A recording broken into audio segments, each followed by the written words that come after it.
La compétition devient de plus en plus rude pour les élèves de la Star Academy.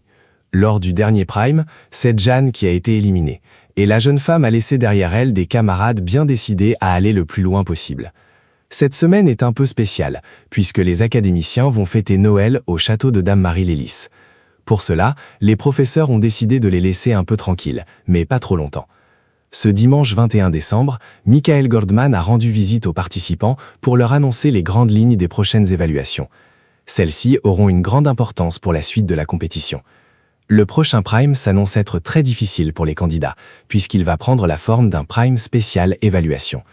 S'ils ont pour habitude d'être jugés dans la salle de danse face à leurs professeurs, les élèves se trouveront cette fois-ci au Studio 2017. Chacun d'entre eux va défendre sa place sur la scène face au corps professoral, au public, mais aussi aux téléspectateurs. Comme pour des évaluations normales, à l'issue de celle-ci, les 3 élèves les moins bien notés seront nommés. Toujours durant le Prime, ils passeront par la battle avant que le verdict ne soit rendu pour l'un d'entre eux. Une pression supplémentaire pour une semaine spéciale. Tout change pour cette semaine spéciale.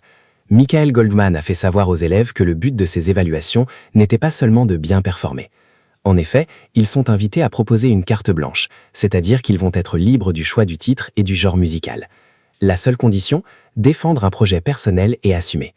Un nouveau défi à relever, mais surtout une véritable opportunité pour l'un d'entre eux, puisque tous n'ont pas pu réaliser leur portrait lors d'un Prime.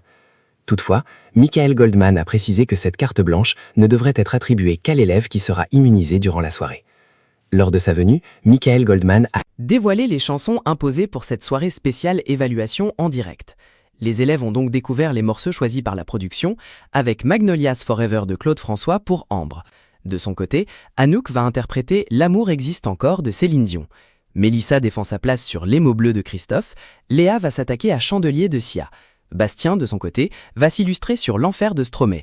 Théo va interpréter J'ai encore rêvé d'elle du groupe Il était une fois, et pour finir, Sarah défendra sa place sur Proud Mary de Tina Turner. Des morceaux adaptés au timbre vocal de chaque candidat, bien décidés à réintégrer le château à l'issue du Prime.